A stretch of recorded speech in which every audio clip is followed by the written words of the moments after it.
The sun was a pale coin in the sky as the man walked beneath the tall dark trees. The woods, usually his refuge, felt heavy and watchful. Each step seemed to swallow the light and sound. Near an ancient oak he spotted something odd, half buried in the earth. Curiosity overcame fear as he knelt to investigate. It was a box, old, blackened, carved with twisted faces and claws. With trembling hands he pried at the iron band until it snapped. The lid creaked open, releasing a thin wisp of black smoke. The smoke twisted like a serpent, darting into his open mouth. He collapsed, eyes wide with terror as the darkness invaded him. The box lay empty, its evil released. The sun slipped behind the clouds and the shadows deepened. A crow called, its cry echoing through the trees. The box's symbols glimmered faintly. His fate was sealed. The day ended, but something new had awakened, and it was hungry. The man awoke on the forest floor, the world drained of colour and warmth. He stood, feeling like a stranger in his own skin. A cold, cruel smile twisted his lips, one he'd never worn before.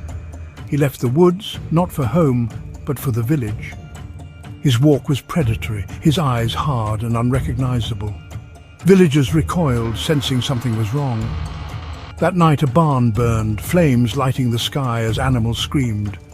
Some whispered of a dark figure at the edge of the woods, the man, smiling at the destruction.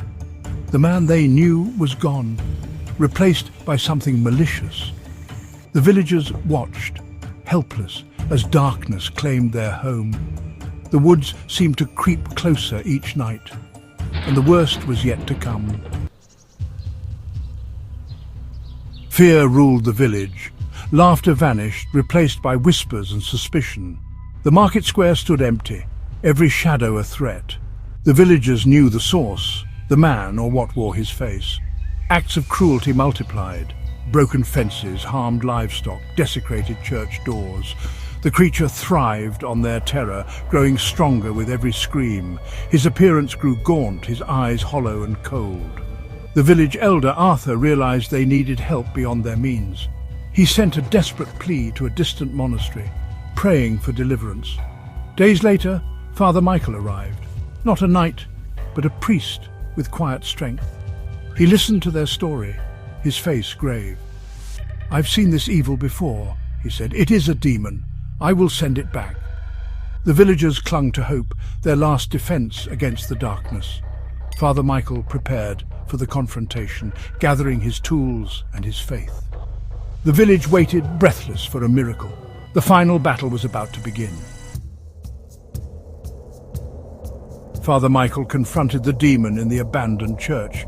The possessed man sat grinning on the altar, eyes gleaming with malice.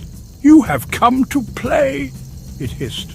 "I have come to save this man's soul," Father Michael declared, raising his cross.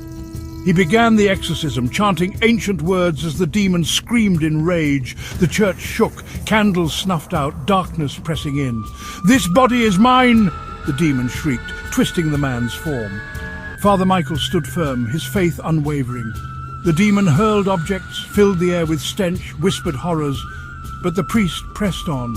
He held the cross and the ancient box, commanding, "Leave this man and return to your prison." The demon's power waned, black smoke pouring from the man's mouth. The smoke fought, but the exorcism's power was too great. It was drawn, screaming, back into the box.